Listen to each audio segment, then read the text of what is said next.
अल्हम्दुलिल्लाहि रब्बिल आलमीन वस्सलातु वस्सलामु अला सय्यिदिना मुहम्मद व अला आलिहि व सहबिहि अजमाइन। अम्मा बाद, क़ाल अन्नबिय्यु सल्लल्लाहु अलैहि वसल्लम मन अकल तय्यिबन व अमिल फी सुन्नतिन व अमिन अन्नासु बवाइक़हु दख़लल जन्नह औ कमा क़ाल सल्लल्लाहु अलैहि वसल्लम। हज़रात उलमाए किराम, मुअज़्ज़ज़ हाज़िरीन और नौजवान साथियों,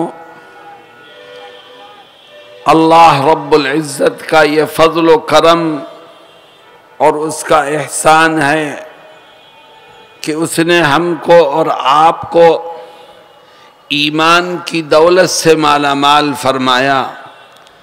अल्लाह का शुक्र अदा करो और दुआ करो कि अल्लाह हमें ईमान पर ज़िंदा रहने की तौफ़ीक़ दे और ईमान पर ही मौत नसीब फरमाए। मेरे दोस्तों और साथियों, हम में से हर एक को एक दिन मरना है, दुनिया से जाना है, एक दिन ख़त्म हो जाना है। सवाल ये पैदा होता है कि जो इंसान मरता है वो कहाँ जाता है?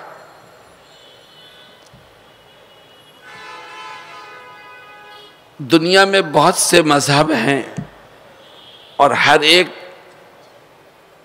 अलग अलग नज़रिया और तसव्वुर रखता है, लेकिन इस्लाम ने अपने मानने वालों को ये बताया है कि मरने से इंसान ख़त्म नहीं होता बल्कि एक दूसरी दुनिया में मुंतकिल होता है।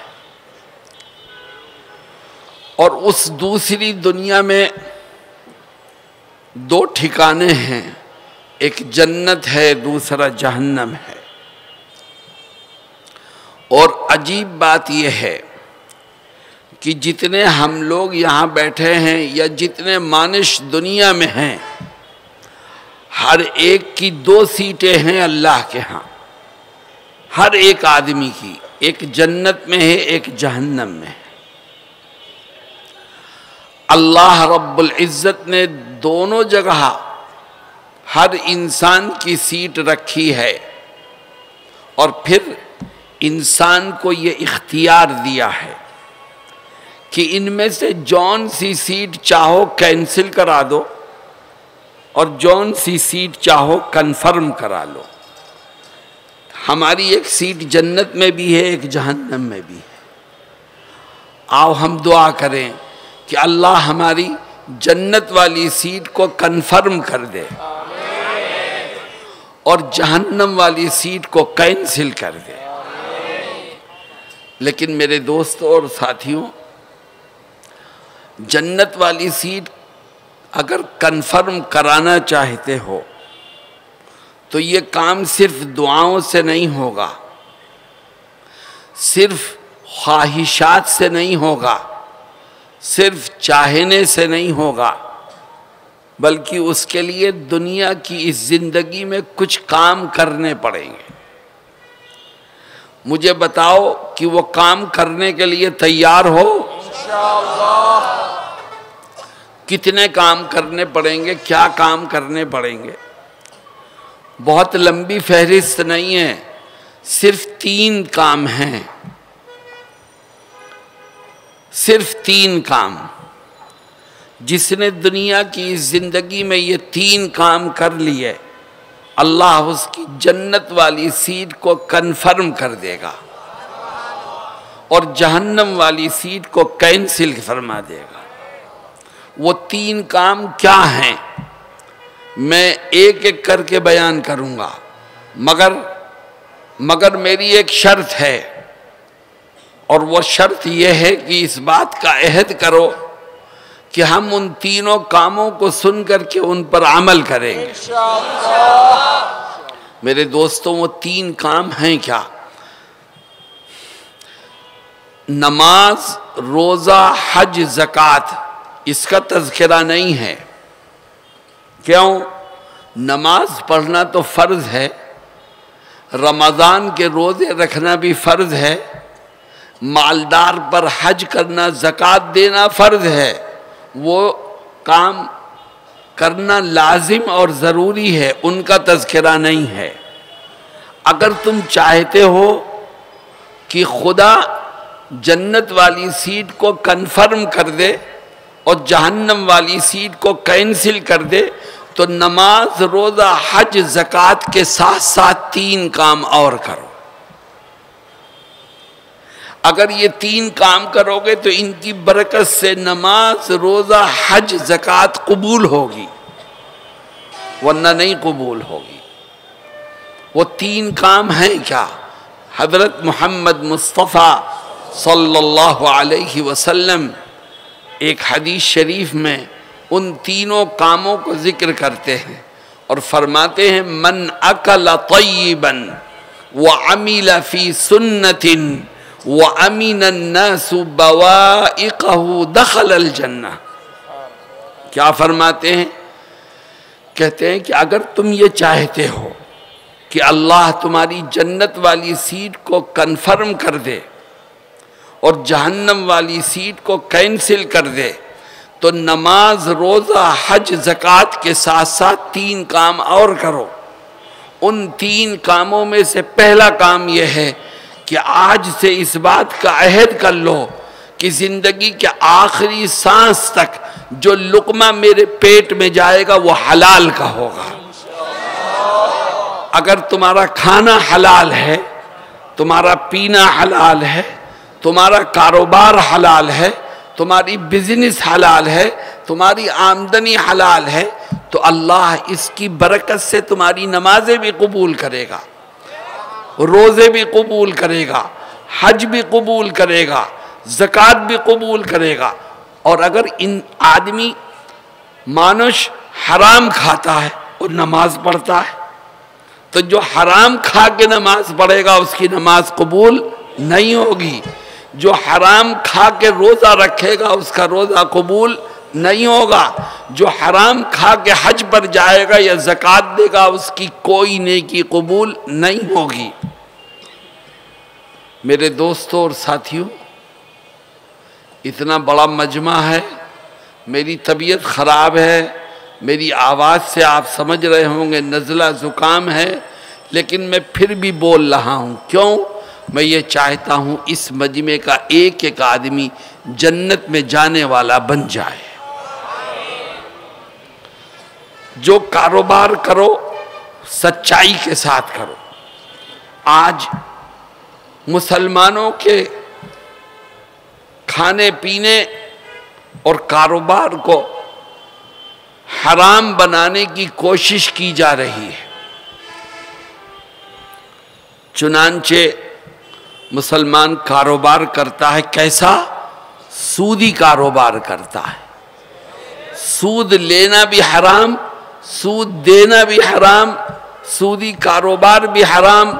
याद रखो, तुमने 5 हज कर लिए, हर साल रोजे रखे, उम्रे पर गए, सदका खैरात की, लेकिन तुमने अपने कारोबार में सूद मिला करके उसको हराम कर दिया, तो अल्लाह के यहाँ कोई नेकी कबूलियत के दर्जे को नहीं पहुँचेगी। जनाब रसूलुल्लाह सल्लल्लाहु अलैहि वसल्लम यही फरमाते हैं कि अकल तय्यबन, रिज़्क़ हलाल खाओ तो अल्लाह जन्नत वाली सीट को कन्फर्म कर देगा और जहन्नम वाली सीट को कैंसिल फरमा देगा। मेरे दोस्तों, बताओ इसके लिए तैयार हो?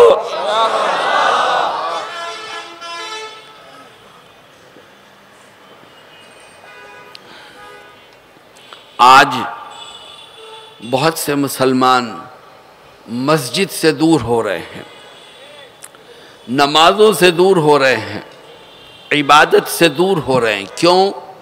इसलिए कि जो लुक़मा पेट में जा रहा है वो हराम का है, इसलिए खुदा की इबादत से उसको नफरत हो जाती है।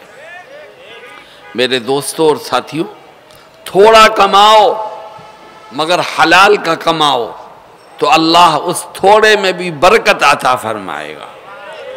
और अगर तुम ज़्यादा कमाओगे मगर हराम का होगा तो याद रखो वो बरकत से खाली होगा।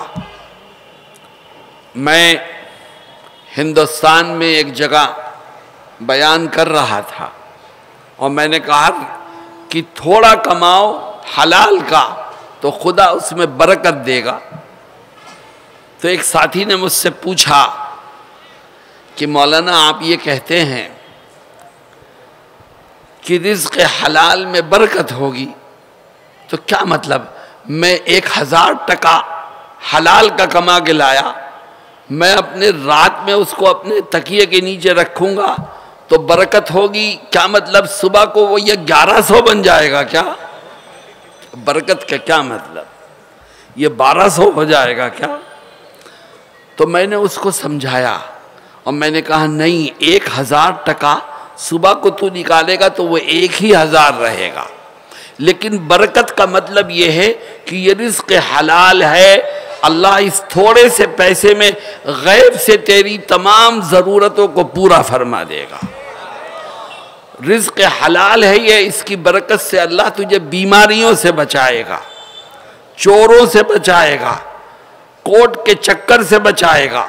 अल्लाह थोड़े से पैसे में तेरी तमाम ज़रूरतों को पूरा फरमा देगा। मेरे दोस्तों और साथियों, आओ हम भी अहद करें कि इंशाअल्लाह जो भी कमाएंगे हलाल का कमाएंगे, ईमानदारी से कमाएंगे, सूद की लानत से बचते हुए कमाएंगे। और देखो मेरी एक बात सुनो, तुमने सूद लिया, तुमने झूठ बोला, तुमने बेईमानी की दौलत को कमाने के लिए, तो एक बात जहन में रखो कि दौलत और रुपया, पैसा, टका इंसान को इतना ही मिलता है जितना उसकी तकदीर में लिखा हुआ है। जितना तकदीर में लिखा है उतना ही मिलेगा। अब हमें इख्तियार है, चाहे हम हलाल तरीके से ले लें चाहे हराम तरीके से लें, पर जितना तकदीर में लिखा है उससे एक जर्रा भी हमें जायद नहीं मिल सकता। न हम जायद कमा सकते हैं, न कोई हमारी तकदीर का एक लुक़मा हमसे छीन सकता है। अल्लाह रब्बुल इज़्ज़त हम सबको रिज़्क़ हलाल खाने और कमाने की तौफीक अता फरमाए। नंबर 2, नबी करीम अलैहिस्सलाम फरमाते हैं कि अगर तुम ये चाहते हो कि जन्नत में दाखिल हो, जन्नत वाली सीट तुम्हारी कन्फर्म हो और जहन्नम वाली सीट कैंसिल हो जाए, तो एक दूसरा काम भी करो, नमाज, रोज़ा, हज, ज़कात के साथ साथ। ये आका वो दूसरा काम क्या है? फरमाते हैं अगर जन्नत वाली सीट को कन्फर्म कराना चाहता है तो तू इस बात का अहद कर ले कि ज़िंदगी के आखिरी सांस तक उठते बैठते, खाते पीते, चलते फिरते मैं नबी करीम अलैहिस्सलाम की एक एक सुन्नत पर अमल करूँगा। जो आका की सुन्नतों पर अमल करते करते दुनिया पे जाएगा, अल्लाह उसकी जन्नत वाली सीट को कन्फर्म कर देगा और जहन्नम वाली सीट को कैंसिल फरमा देगा। मुसलमानों, मैं अपने दिल का दर्द बयान करता हूँ कि आज नबी की सुन्नतों को नुकसान यहूदियों से नहीं पहुँच रहा है, ईसाइयों से नहीं पहुँच रहा है, काफिरों और मुशरिकों से नहीं पहुँच रहा है। आज नबी की सुन्नतों को नुकसान खुद मुसलमानों से पहुँच रहा है। मुसलमान नबी का नाम लेता है लेकिन नबी की सुन्नत पर अमल करने से दूर भागता है और दूसरों के तरीके को अपनाते हैं। कुछ साथी यहाँ पर भी मुझे दिख रहे हैं जिनके चेहरों पर दाढ़ियाँ नहीं हैं। हमने किन की नकल उतार के अपनी नबी की सुन्नत को खुरच के नाली में बहाया है? किसकी नकल उतारी है? यहूदियों की, अल्लाह के दुश्मनों की। नबी को बुरा भला कहने वालों की नकल उतारते हो तो बताओ कल मैदान महशर में नबी का सामना कैसे करोगे? आज जिनके जेब में चंद टके आ जाते हैं वो शादी ब्याह के मौके पर नबी की सुन्नतों को भूल जाते हैं, और उलमा जिनके पास पैसे हैं वो भी शादी के मौके पर वो तमाम खुराफात करते हैं जो एक जाहिल करता है। क्यों? पैसे हैं उसके पास, इसलिए सुन्नतों की कोई हैसियत नहीं। जबकि जनाब रसूलुल्लाह सल्लल्लाहु अलैहि वसल्लम फरमाते हैं अअज़मुन निकाही बरकतन ऐसरुहु मुऊनतन, सबसे बाबरकत शादी वो है जिसमें कम से कम खर्च किया जाए, जो सादगी से मुकम्मल की जाए। मेरे दोस्तों और साथियों, नबी की सुन्नतों पर अमल करो। और आज रात में सोने से पहले मेरी एक बात को ध्यान से सुनो। आज रात बिस्तर पर पहुंचने के बाद सोने से पहले सोचो कि सुबह से लेकर रात तक कितनी सुन्नतें हैं जो हमसे छूटी हैं। गौर करो कौन कौन सी सुन्नत हमसे छूटी। हम सुबह को उठे तो हमने उठने वाली दुआ पढ़ी कि नहीं पढ़ी? हम जब बैतुल खला में गए तो हमने सुन्नत के मुताबिक कौन सा पैर पहले रखा, कौन सा बाद में रखा? बैतुल खला में जाने की दुआ पढ़ी कि नहीं पढ़ी? बाहर निकले तो कौन सा पैर पहले निकाला, सुन्नत के मुताबिक निकले कि नहीं निकले? दुआ पढ़ी। एक एक चीज को तलाश करो कि कौन कौन सी सुन्नत छूटी है। जब तुम गौर करोगे तो खुदा तुम्हारी मदद करेगा। और जब याद आ जाए कि ये छूटी ये छूटी ये छूटी, तो अपने रब से कहो कि ऐ खुदा आज तक तो सुन्नतें छूटी हैं, मैं तौबा करता हूँ और वादा करता हूँ कि इंशाअल्लाह आइंदा ये सुन्नतें नहीं छूटेंगी। क्यों? इसलिए कि मुझे जन्नत में अपनी सीट कन्फर्म करानी है। क्यों? इसलिए कि मुझे जहन्नम वाली सीट को कैंसिल कराना है। क्यों भाई? इस पर अमल करोगे इंशाअल्लाह। आखिरी चीज, जनाब रसूलुल्लाह सल्लल्लाहु अलैहि वसल्लम फरमाते हैं मन अकल तय्यबन व अमिल फी सुन्नतिन व अमिनन नासु बवाइक़हु दखलल जन्नह। फरमाते हैं अगर तुम ये चाहते हो कि जन्नत वाली सीट कन्फर्म हो जाए और जहन्नम वाली सीट कैंसिल हो जाए, तो नमाज, रोज़ा, हज, ज़कात के साथ साथ 3 काम और करो। उन 3 कामों में से तीसरा काम फरमाते हैं कि अगर जन्नत वाली सीट कन्फर्म कराना चाहता है और जहन्नम वाली को कैंसिल कराना चाहता है, तो इस बात का अहद कर ले कि ज़िंदगी के आखिरी सांस तक अपनी ज़बान से, अपने हाथ से, अपने अमल से किसी को नाहक कोई तकलीफ नहीं पहुंचाऊंगा। अल्लाह के बंदों को दुख देने से बच, किसी को परेशान मत कर। तू अल्लाह के बंदों को परेशान करने और तकलीफ में मुब्तला करने से बचेगा तो अल्लाह तेरी जन्नत वाली सीट को कन्फर्म कर देगा। तू नमाजें भी पढ़ता है, रोज़े भी रखता है, ज़कात भी देता है, हज भी करता है, लेकिन तेरी ज़बान से लोगों को तकलीफ पहुंचती है, तेरे हाथ से लोगों को तकलीफ पहुंचती है। तू हर एक की गीबत करता है, किसी के बारे में जो मुंह में आता है कह देता है। याद रख, तेरा रब तेरे हर अमल को देख रहा है। अगर तू अपनी ज़ात से किसी को नाहक परेशान करेगा, तकलीफ पहुंचाएगा, तो तेरी जन्नत वाली सीट कन्फर्म नहीं हो पाएगी और जहन्नम वाली सीट कैंसिल नहीं हो पाएगी। मेरे दोस्तों और साथियों, जनाब रसूलुल्लाह सल्लल्लाहु अलैहि वसल्लम की यह हदीस हमारी आँखों को खोलने के लिए काफ़ी है।